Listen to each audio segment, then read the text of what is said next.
Welcome to Recovering Addict. We are live, and tonight we are going to talk about AA Love and Tolerance. We're going to finish up chapter 8 to the wives and talk about our talent show. And we also have a special guest tonight, so stay tuned here on Recovering Addict.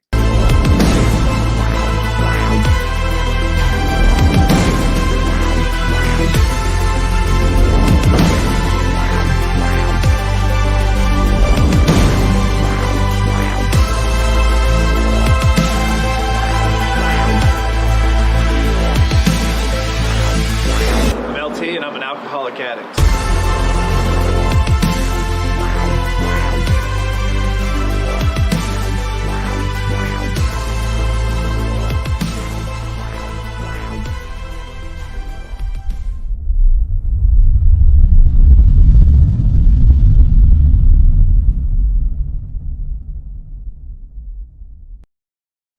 Welcome to the show.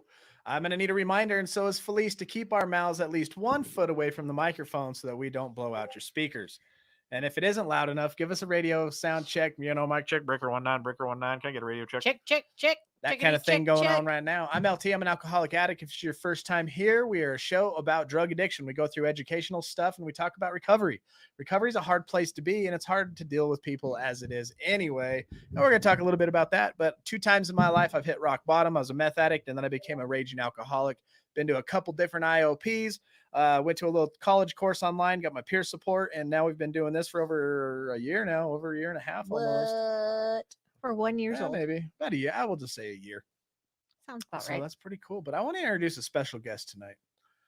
Some of you guys know, if you watch my channel and you watch my my clips, if you watch that last video I dropped on the video or the trailer for that movie, Four Good Days, you saw Leonard. Leonard was in there, but Leonard has a son, Leonard Jr. Sup, all you pricks. You got any wise words for us today? Just stay in recovery, y'all. Leonard Jr., everybody. Thank you, Leonard Jr. Leonard LJ. Jr. in the house. He's going to be over making sure we stay on track. We stay focused. He's seen some stuff get out of hand today.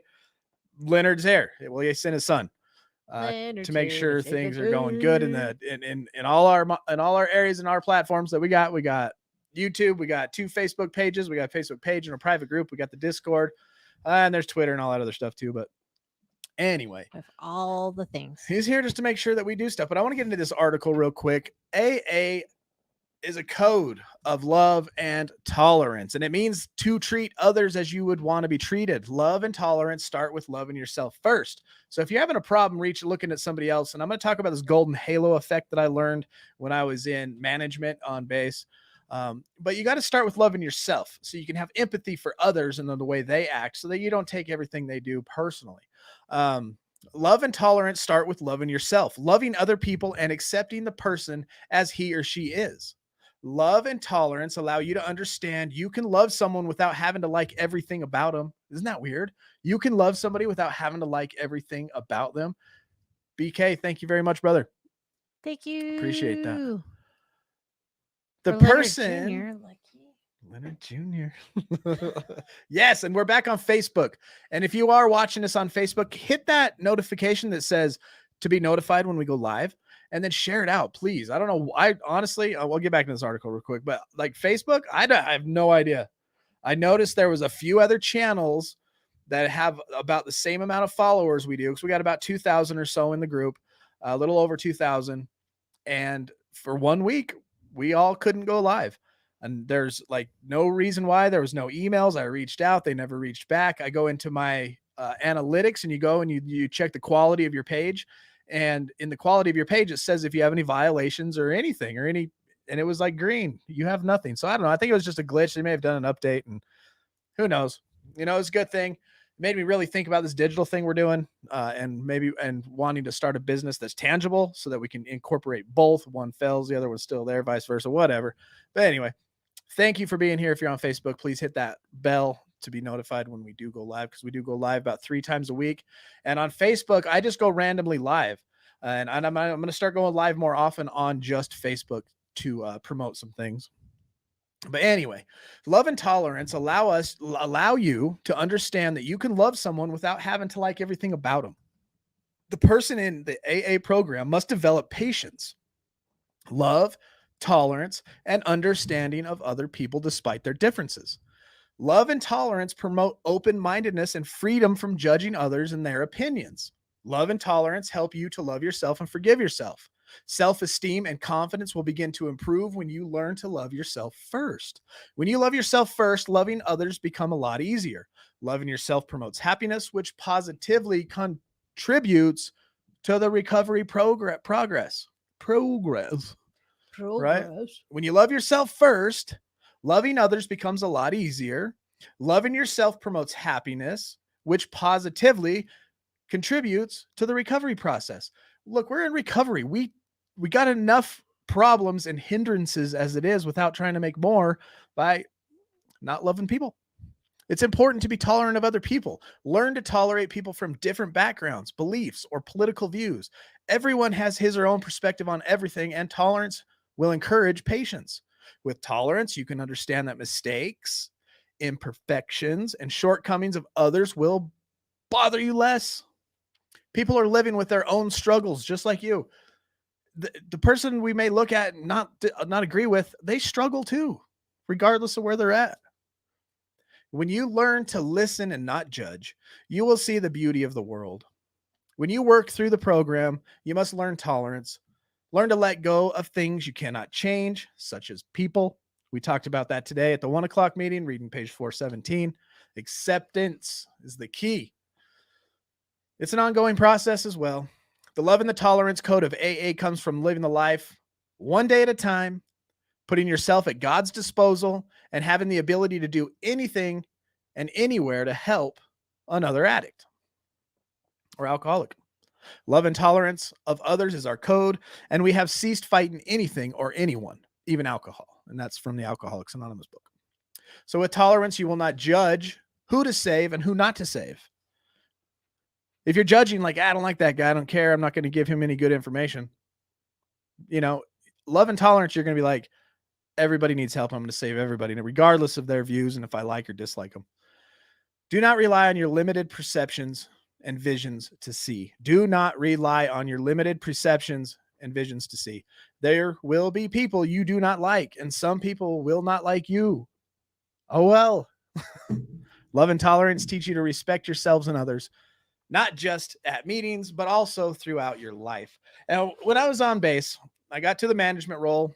I had about 25 people basically I was managing and helping guide this way and guide that way. Plus I was on a team, right? Of people. There's like 6 or 8 of us. And there's one in particular individual on our team was just really, really, really hard to tolerate. And he was making all kinds of crazy mistakes, doing all kinds of crazy stuff. And he was doing some wild things, right? He would be what you call the problem child of the crew.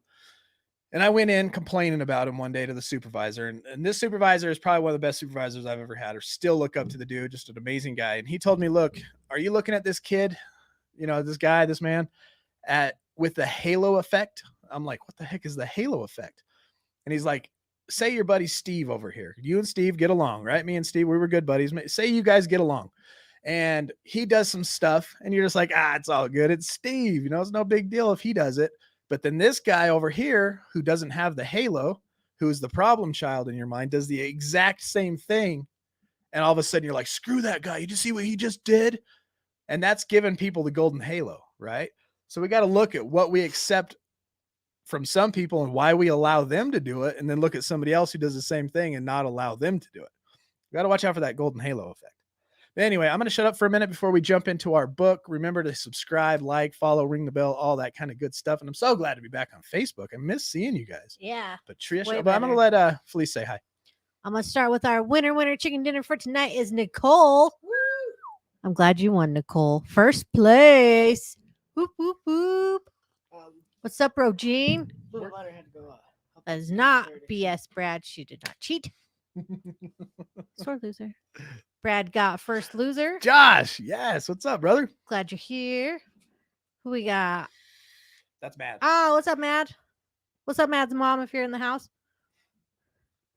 Yeah, he was. But you won, which was cool. Nicole did win a free hat. Awesome. Hi, Grandma T. Hi, Mom. It's good to see you. I've missed you. You haven't been on for a while. Sky, what's up? What's up, Patrice? Hey, Wolfman. Wolfman 82. Raylene is here. Brad said, you sound awful, but I sound great. Oh, my gosh. Brad, I gave you a wrench so you could kick yourself. What? He knows what I mean. Soup. Now Mad's in the house. There she is. Hey, Steve, what is up, man? Sherwood, what's going on, brother? Mandy, glad to see you back. Awesome. Hello. Brandy, glad you made it. Hey, Brandy. Good to see you. She's laughing at you, not me. She's laughing at you. She's laughing at your face. Hey. She's probably laughing at Leonard. Probably Leonard. Little Leonard Jr. Share Squad, thank you LJ. so much. Thank you. And again, thank you. Brad will make sure Oh, Leonard, it's a Leonard Jr. Leonard Oh, cool. Jr. gets that. Hey, Petey. Good Too to bad. see you. Too bad Leonard owes us rent. Right. Thank you for the share squad. 20 bucks. Happy. That was Leonard Jr. You saw there. What's up, Mert? He said, is that Leonard Jr.? Lord help us all. Where did he go?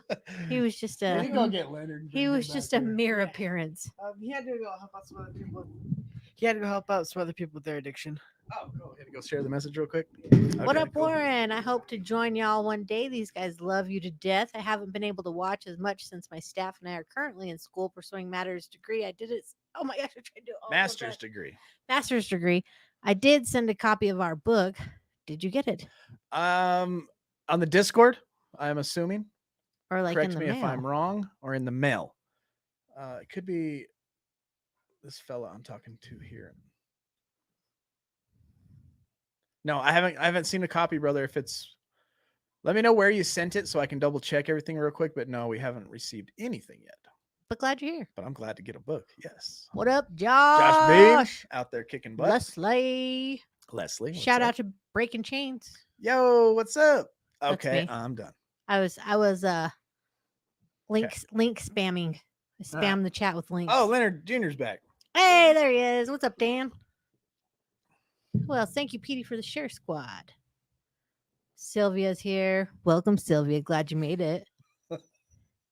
Soupy. Leonard, don't look at me. Ooh, who are you? I'm new here. Hey, Janira Sepp. nice to meet you. Nice to see you. I'm Tell glad us you're about here. yourself. Yeah. Welcome to recovery. How'd you find us? And if you hopefully you were here when I gave a snapshot, but if not, anyway, this is a channel where we talk about drug addiction. We have stories, we share, we love one another, and we go through educational books here on the live stream. To get to know everybody, join us on the Discord. Fleece will drop that in the chat if you really want to get to start to know everybody. Yeah, It's a please cool join. place. This is what's cool about the Discord, right? up, YouTube, Trace? we're up here, we're talking. You guys are chatting in the chat. That's cool. Facebook, you're just thumbing through some motivational stuff every once in a while. Post a couple things. The Discord, we become family. We start to get to know each other well enough. Sometimes we bump heads and argue, and we have to resolve things like families do. Yeah, I love everybody. What's up, Charisse? 60 days. Yeah. Congratulations. This is for Charisse. Here we go. Charisse, you better still be in the house because this is for you.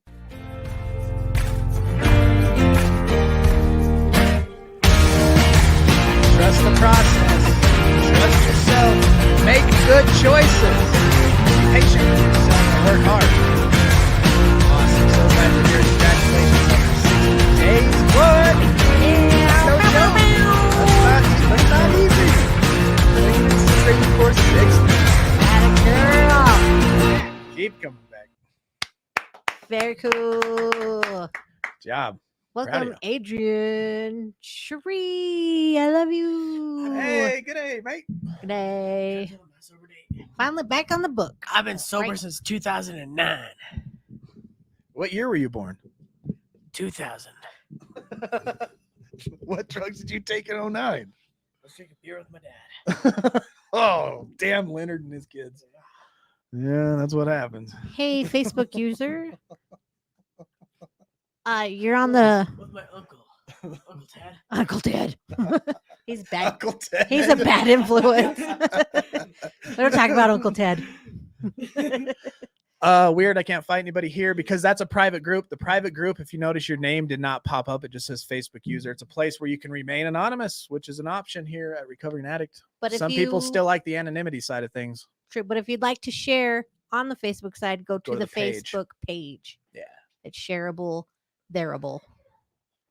Ah, they love you, Linky. All right, I'm gonna post some Yeah, you need a links. white tag. Do we even have a 24-hour one? I don't think we do. We have a real one.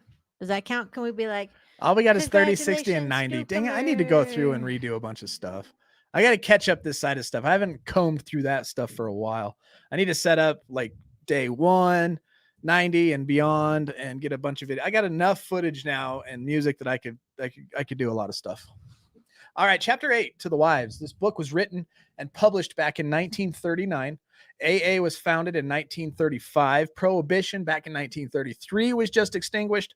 1929, the stock market crashed. The Great Depression happened.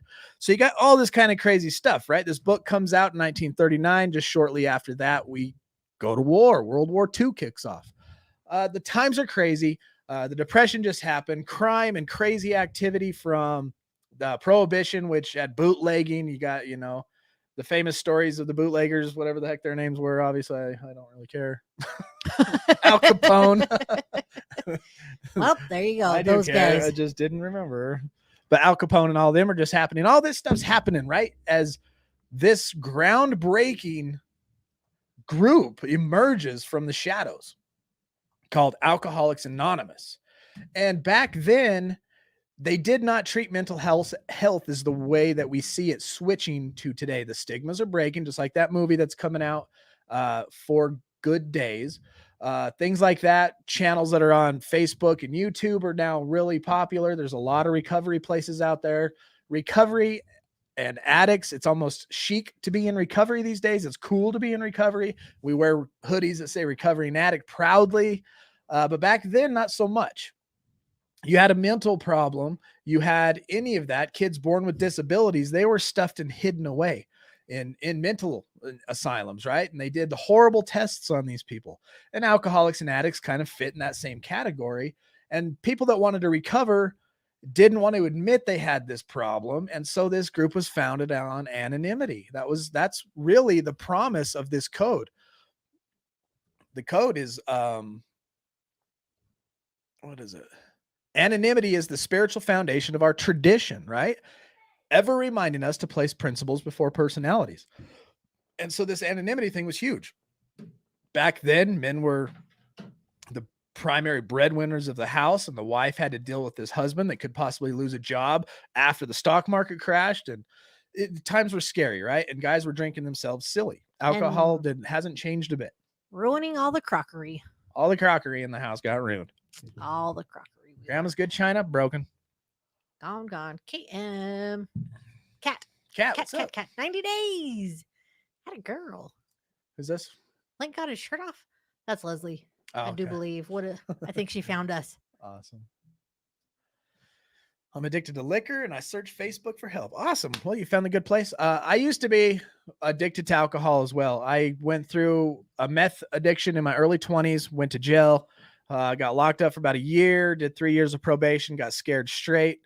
30s, got a good job, got a secret clearance, working on the Air Force Base, couldn't do any illegal drugs. I was really under the microscope as far as security goes. And then I started casually drinking about 33 years old. And it turned into, by the time I hit 40, a fifth a night pretty much, especially after the year 2017, because my son was in a terrible accident, which justified my excuse to just go hog wild. Then I was drinking gallons and gallons on the weekend, right? I had to go to detox, went to 2 different IOPs, and just had to immerse myself in recovery and just like page 417 says, accept the fact that I cannot drink again. I can't. I'm not your average temperate drinker. I don't think I ever will be. I'm pretty sure I won't ever be. I've already proved that. Me and drugs, it's all or nothing. One's too many, 1,000's never enough. All that stuff fits me, and I have to just remain abstinent. And now a year and a half later since my last drink, because if you notice my key tags here, I got white, orange, and then it goes white, orange again. There's a relapse right here. I drank at 47 days. But then right here, I got from white to 1 year, and now we're going on about 6 months. So about a year and 6 months since my last drink. And I wrote a drug use history, and I realized, wow, I've only been completely abstinent and sober a good 15 years of my life, and 12 of that was when I was a child. So, That's crazy. maybe 18, 19 years, but it's pretty crazy when you think about it. And I have to recover. We have a motto here that says we recover better together. And that's a fact. We're a community, and that's what we do here in the Discord. We get together, we talk about it. Sometimes we argue, sometimes we fight, sometimes, but we get everything off our chest and we talk because we are real people just like y'all, and everybody. We're all just trying to recover. So I'm glad you're here. That's what this whole channel is all about. What's up, Emmy the Unicorn? I'm glad we could entertain while you are stuck in traffic. Ooh, That bad sucks. car accident. Dang it. We saw one the other day. The car was on fire. Yeah, there was like 9 accidents that day. It looked like the roads looked like it had snowed. Here in Utah, like the first snow of the year, everybody crashes except me. He's doing circles around him and Yeah, I drives do on. donuts and all that kind of good stuff. But yeah, it was a crazy day. Yeah, and there was no snow. It was clear roads. There's just a billion crashes. Did she see our video? That lady? Did you see our video, lady? You're never alone. If you need my inbox, it's always that's a very nice offer. Anybody hear that? That's what we do, man. We just talk it out. We just talk about it.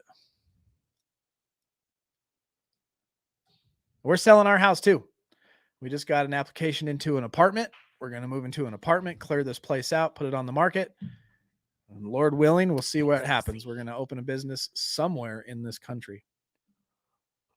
We should just get a map and then just throw a dart. That's a bad idea.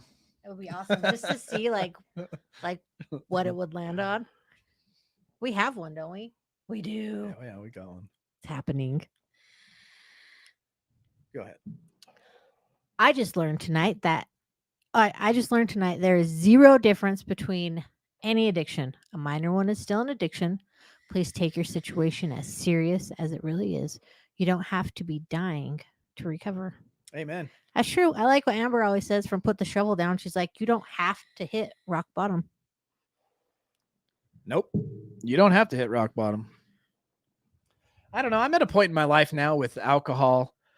I just don't want that poison in my body. I remember how I felt all the time and how I didn't eat. And I remember my hands always being shaky. And I got to a point where picking up 25 pounds to move it was embarrassing to myself. Not like nobody would even be watching, but I'd pick up my legs to start shaking. I'm like, oh my gosh, I've gotten so weak. And that's after in my early 30s, from like 28 to 33, Felice and I got into a really good fitness kick. We lost a bunch of weight. She gained weight from having babies, and I gained the sympathy weight, whatever you want to call it, or comfortable in marriage finally weight. Contentment weight was there.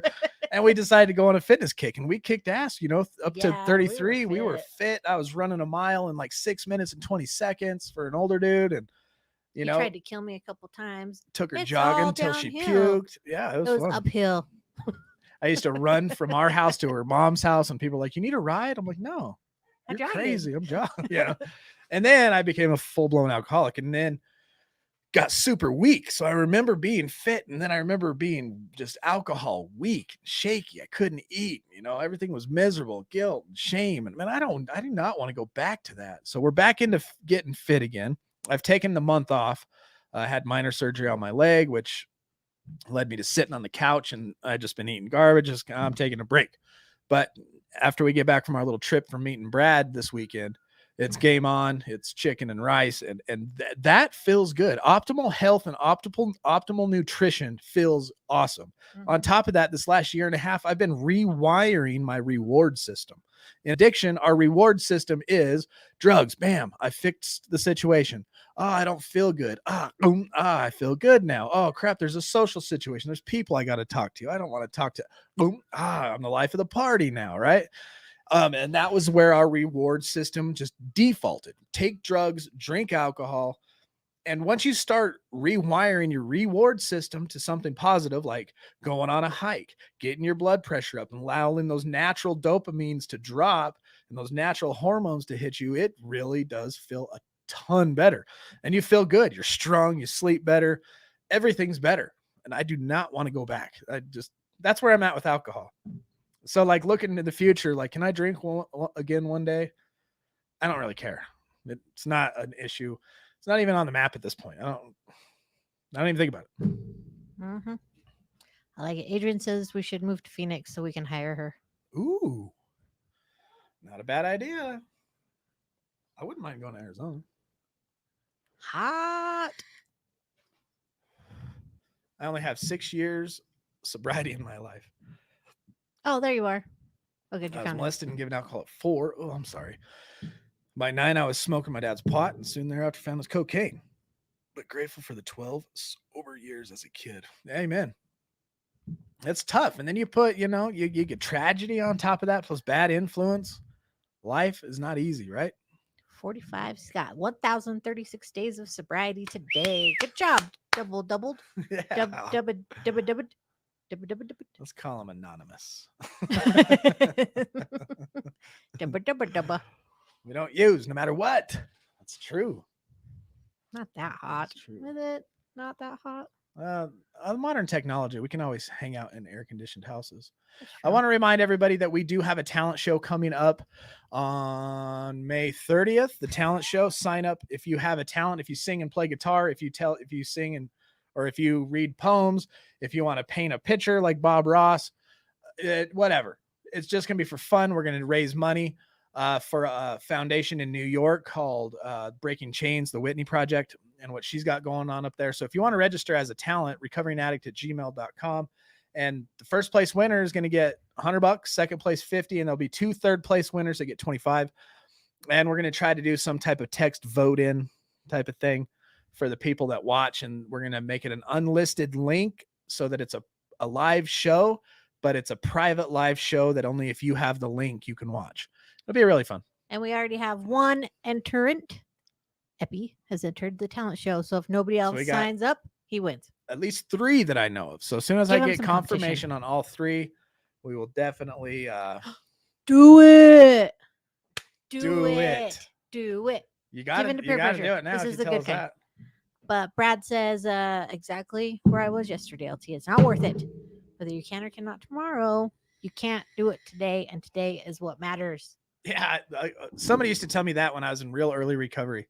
I can drink tomorrow. I just can't drink today. And the idea behind that is tomorrow never comes, right? It's always today in the present moment. I can drink tomorrow, but not today. What's up, Arturo? Arturo, ¿qué pasó? ¿Cómo estás? How you doing, brother? Punched ya. Man. Was that one of these, bro? Dang it. Link, save me. Sweet. Oh, yeah, you did about the show. Patrice did. Yes, hats on the way. No, and the talent show. Oh, and the talent show. It's all in the same email. Right. Yeah. All right, so back to our book. This is part 4. We looked at what it's like to be an alcoholic's wife, how to deal with it. We looked at this chapter because it talks about really the first steps into the Al-Anon. Like the addict's problem is their problem. Don't let that be your problem. Do not become a co-addict and codependent to this situation. On top of that, protect yourself from... Don't let this person's addiction ruin your relationship with your kids or your friends. Number 3 is treat this person as a sick person and explain this to other people as he or she is a sick person, right? The book actually said, treat the person as if they have pneumonia. When you have carefully explained to such people that he is a sick person, you will find that you have created a new atmosphere. Barriers which have sprung up between you and your friends will disappear with the growth of sympathetic understanding.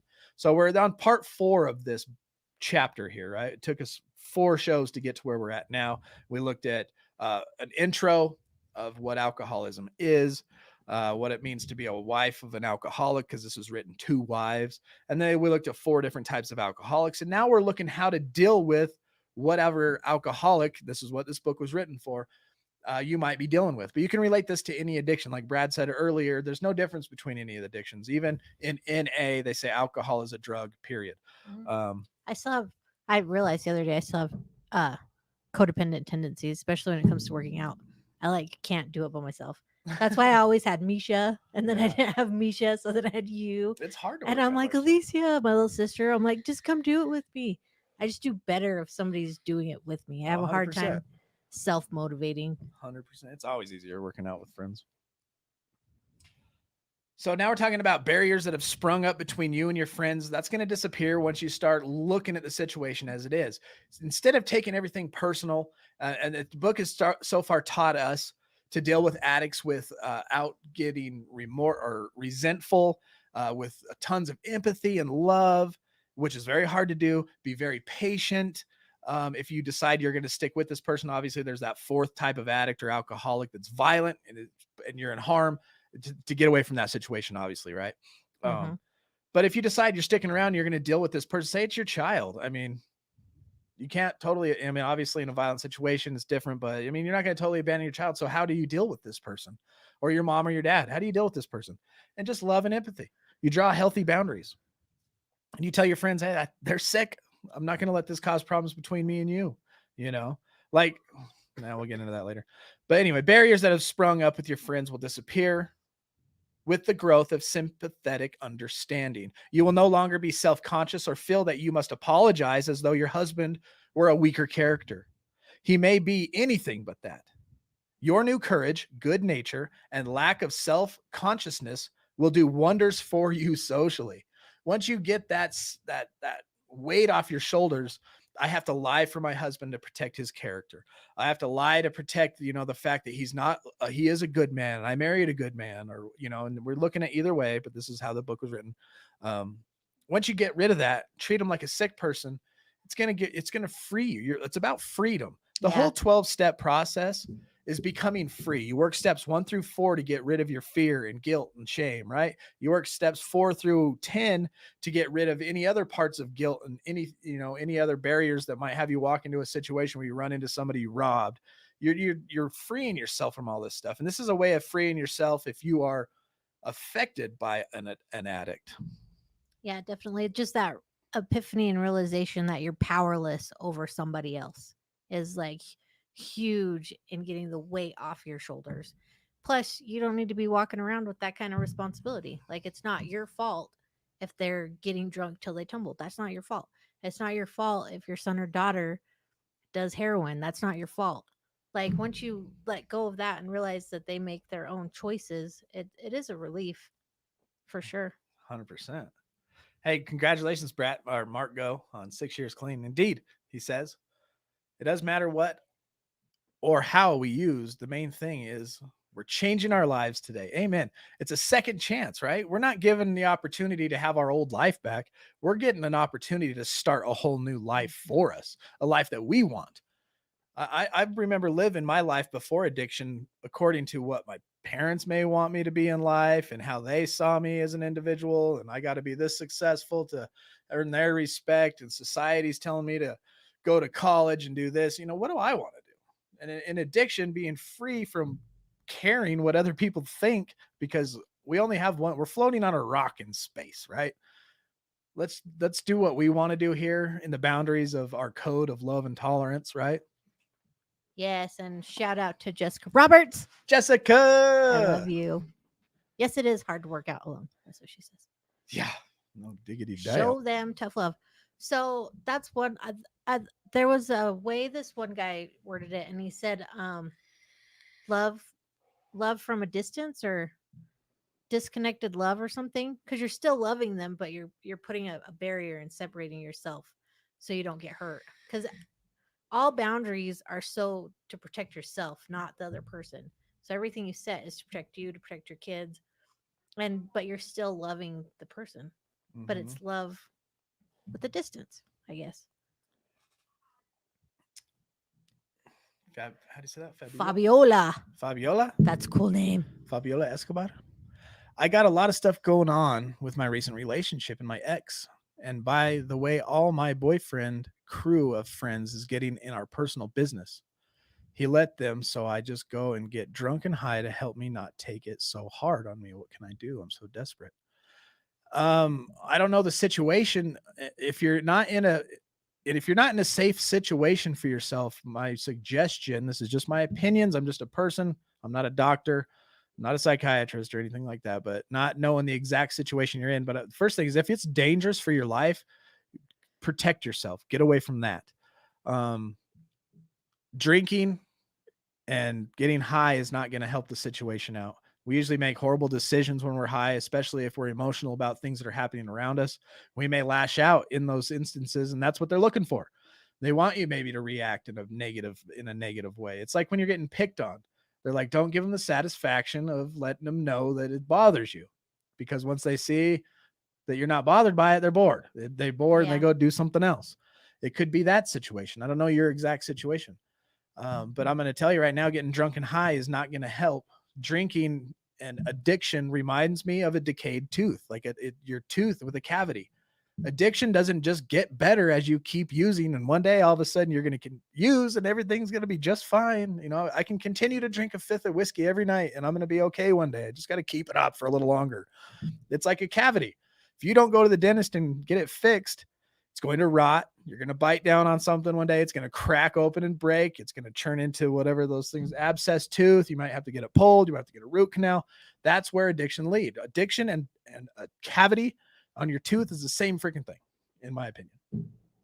Yeah. And if you want to talk about it more, just join our Discord and jump into the Zoom meeting after the show and maybe explain to everybody, maybe get some more advice, something more specific. Michelle, I love you. Yeah, Brad says do what makes you feel safe and get out what's going to make you feel safe. Thanks, Jessica. Jessica says, hello, I'm new here. I found you guys by looking for guidance on having an addicted spouse. Awesome. And that's what we're talking about tonight is we're going through chapter 8 to the wives out of the big book, a book written back in 1939. Felice, my wife here, had to deal with me in my addiction. So if you need to reach out, join our Discord. You can reach out to Felice and, maybe bounce some things off of her and ask her what her experience was when she had to deal with me for 4 years of a belligerent blackout drunk. Ingrid, welcome. Good to see you. Awesome. All right. So frequently you have felt obliged to tell your husband's employer or maybe his friends that he's sick, right? You're lying for your husband to his boss or to his friends. When, as a matter of fact, he was tight. Avoid answering these inquiries as much as you can. Whenever possible, let your husband explain. If you get into that situations where it's these people and you're in between the addict and you feel like you may have to explain away what this addict is doing, you step back and say, you talk to you. I'm not going to be the middleman and mediator of this situation. Two things are going to happen. It's going to free you up, right? It's going to take that off your back. Another thing's going to happen is it's going to put the addict in the hot seat. Now they have to stand up for and deal with the consequences of their actions. And that's a healthy thing. Let me tell you what, that's going to help kick in recovery better. Once they start feeling the consequences of their actions, recovery is right around the corner. Yeah. And just remember, all these things are scary. Like everything in this book, it sounds like, oh, it's simple. I just need to be patient and I just need to disconnect and I just need to make him do it. But it's scary because you know that you're going to get backlash. And it's just something you have to endure for a minute until they get used to you not being their safety net anymore. And then they have to stand on their own 2 feet. But you just have to be patient and endure that little bit of backlash until it becomes normal, I guess. Yeah, the book goes on to say, whenever possible, let your husband explain. Your desire to protect him should not cause you to lie to people when they have a right to know where he is and what he's doing. If he's made prior commitments and obligations to his job, he's on contract or maybe he's on salary or when you have a job, you're under the authority of your employer to do what you said you would do. I will pay you this much for you to show up and do this at this time. It is up to him to explain what he's doing and why he's not showing up for his job. And they have a right to know. Discuss this with him when he is sober and in good spirits. Ask him what you should do if he places you in such a position again. So next time you're dealing with this person and they're sober, and say, hey, look, your boss called and wanted me to know what the heck happened to you when you were all passed out at noon and you were supposed to be there at 6. Next time that happens, how would you like me to handle that situation? Be careful not to be resentful about the last time he did so. And you may have found yourself in that situation. There is another paralyzing fear. You may be afraid of that your husband will lose his position, and you're thinking of the disgrace and hard times which will befall you and the children. All right, he's drinking so much, he's going to get fired. We're going to lose our house. We're not going to be able to feed everybody in the house. We can't buy groceries. We're not going to pay the electric bill. This is a huge fear, right? Now, look, we're thinking back in 1939 after the stock market just crashed. Maybe this person's gotten their life back together somewhat. And that's a legit fear. The Great Depression was all around him when this book was written. And that fear isn't any different than what's going on today if you were to lose all your means to take care of what you have. Or the destruction that alcohol has on a family today is no different than it was 80, 90 years ago. That's what's cool about when you go to the rooms. You talk to these old timers and they say, I love listening to you young kids. It just shows me that nothing's changed. Even Des, we were talking in a Zoom meeting today. Drugs have been around for a long time. You talk to World War II vets. They were given speed, like he said, before they went out into war. You know, all that stuff's been around. This is nothing new. It's been just as destructive as long ago as it's been around as it is now. I'm glad you guys made it home safely, Lish. Hey, Sherry. Have Or a good Lish. night. Have fun. So this experience may come to you, or you may already have had it several times. Should it happen again, regard it in a different light. Maybe it will prove a blessing. It may convince your husband he wants to stop drinking forever. And now you know that he can stop if he will. Time after time, this apparent calamity has been a boon to us, for it opened up a path which led to the discovery of God. So basically, don't fear if it does happen. If it does happen, a lot of times it has turned into a blessing. It turns the husband around. He quits drinking, gets his stuff together, and was like, whoa, we don't want to ever go through that again. And so it could turn into a blessing. And we even read a few pages back that, if I can find it quickly, but where is it? Glad you're here, Lisa. Husbands that work their program are better than they were before their program. You know, they become better people. This program, that recovery, and it doesn't have to just be AA. It's any type of program that brings your mindfulness of the situation and you trying to make the next right choice and becoming a better person for the world type of thing. They're better off now than they were before they were drinking. Yeah, and I highly recommend anybody who's not an addict, but it has family or loved ones or whatever, work the 12 steps. Al-Anon works the 12 steps. So I highly encourage it. And I also highly encourage you to read the AA book. Like there's so much good information on there to just educate yourself on addiction. It's so good. I wish I would have found it sooner. Heck yeah. And then it says, you know, if that time does happen, it's a path which leads to the discovery of God. The 12 steps is a spiritual program. You find God in those moments. There's no atheist in a foxhole. You cry out and you possibly get saved and discover the true nature of God and our dependency upon him, which we, right? Admitted we were powerless over alcohol, that our life had become unmanageable, came to believe that a power greater than ourselves could restore us to sanity, meaning we were living insane. And so these kind of situations that are fearful, and if they do happen at the time are very hard, end up turning into a blessing. I think that's very true. I think you're definitely a better version of anything I could have ever even imagined in my own brain. From like when we met through your addiction into who you are now. It works. I grew up a little bit. He grew up. We have elsewhere remarked how much better life is when lived on a spiritual plane. If God can solve the age-old riddle of alcohol, he can solve your problems too. We wives found that, like everybody else, we were afflicted with pride, self-pity, vanity, and all the things which go to make up the self-centered person.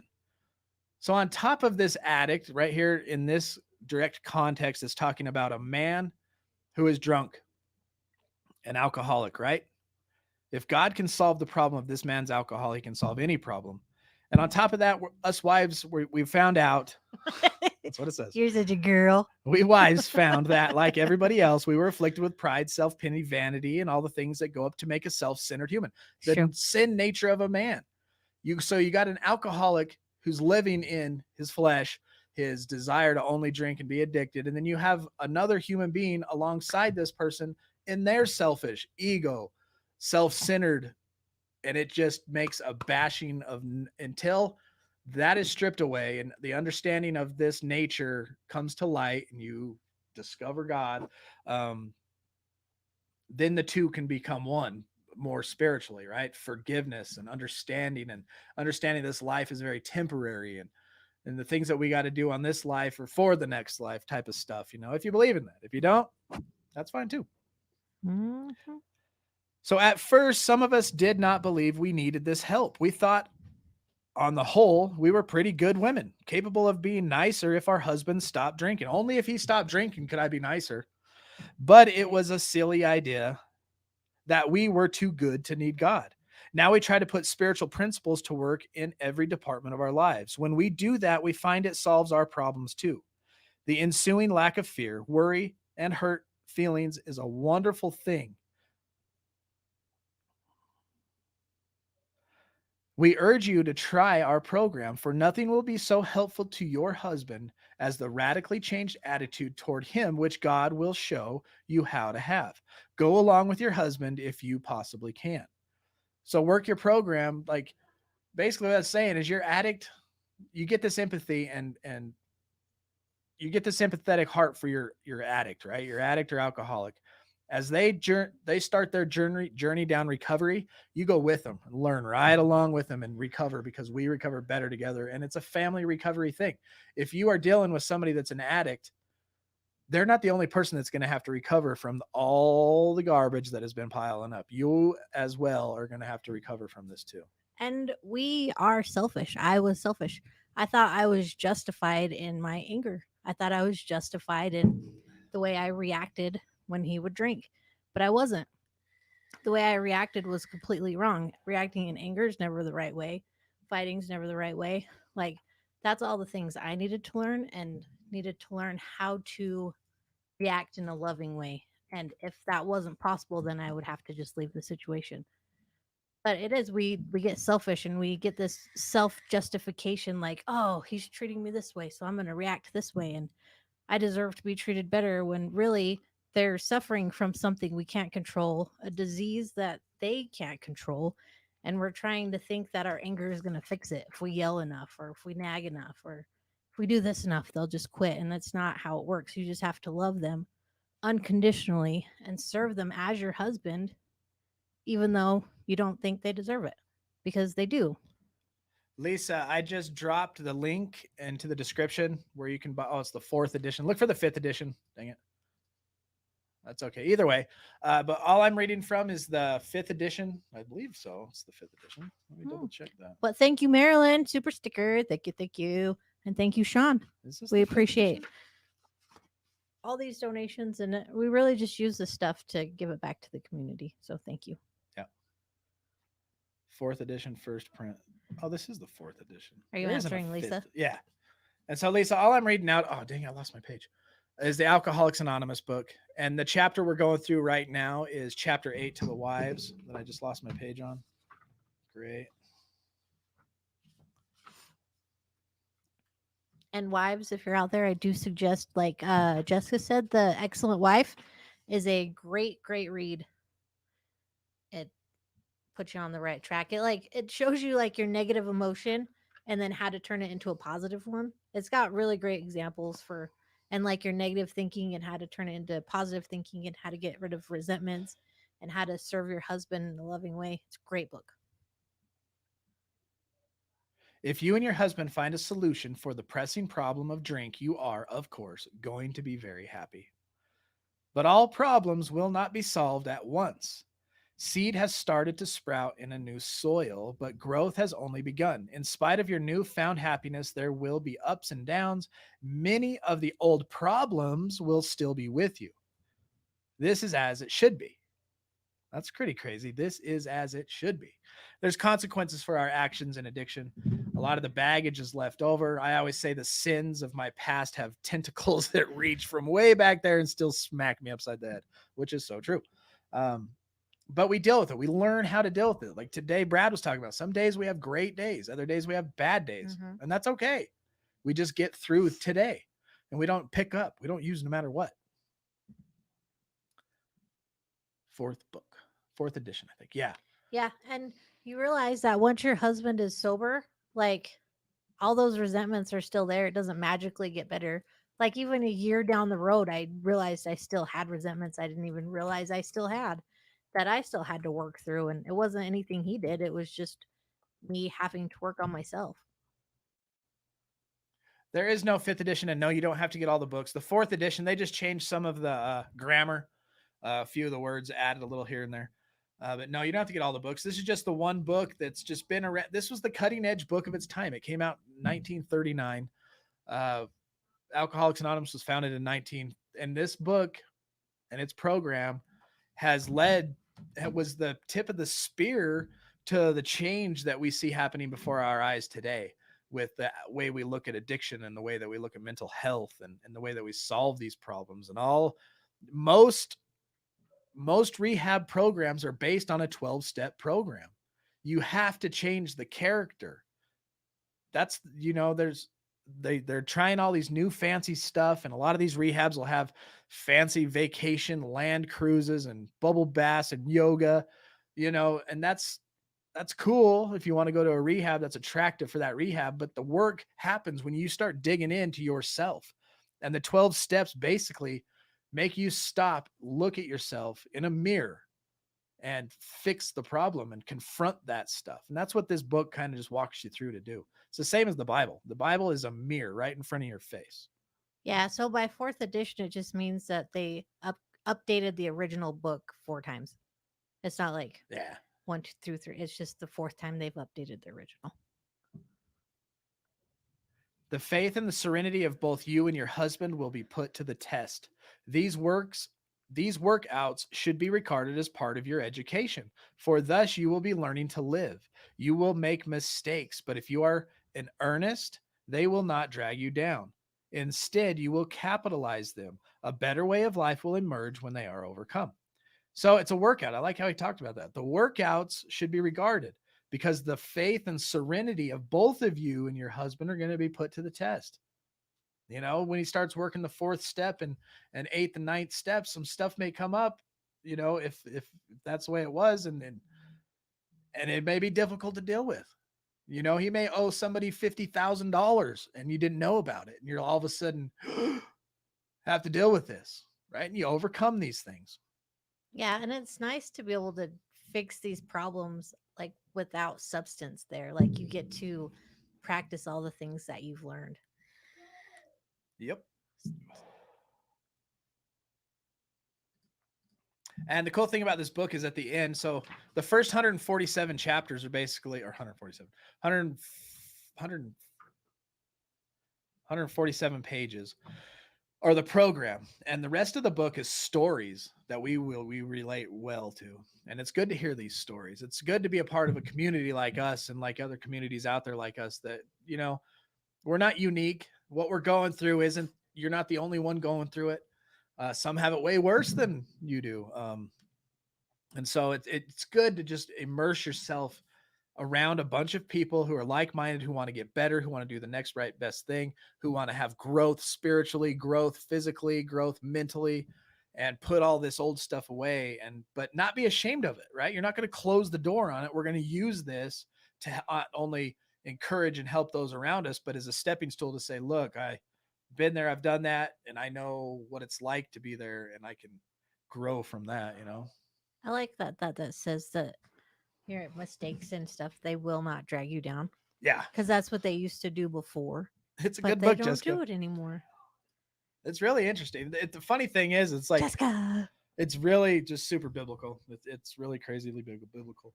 Obviously, they watered it down. You should read it. So that people would just dive in, Some of the snags you will encounter are irritation. Oh, weird. She's bugging me right now.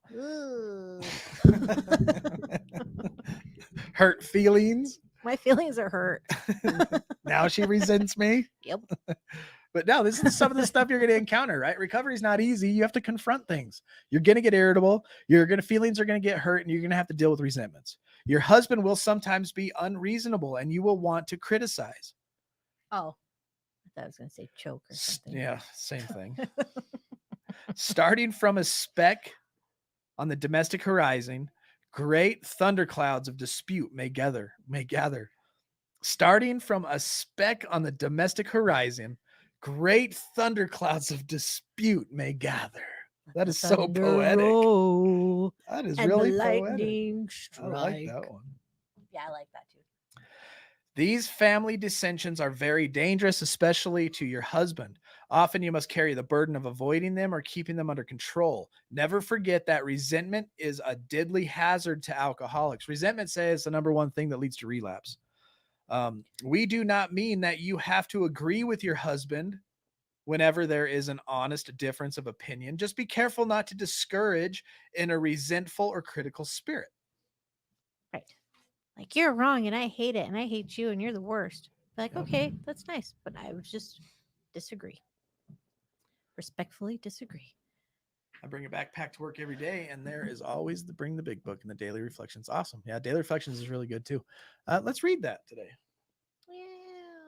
That's a good idea. Yeah, she's going to read it. 23. Cherie's impressed with your typing skills, bro. She's got to be talking about misspelled words or what did I do?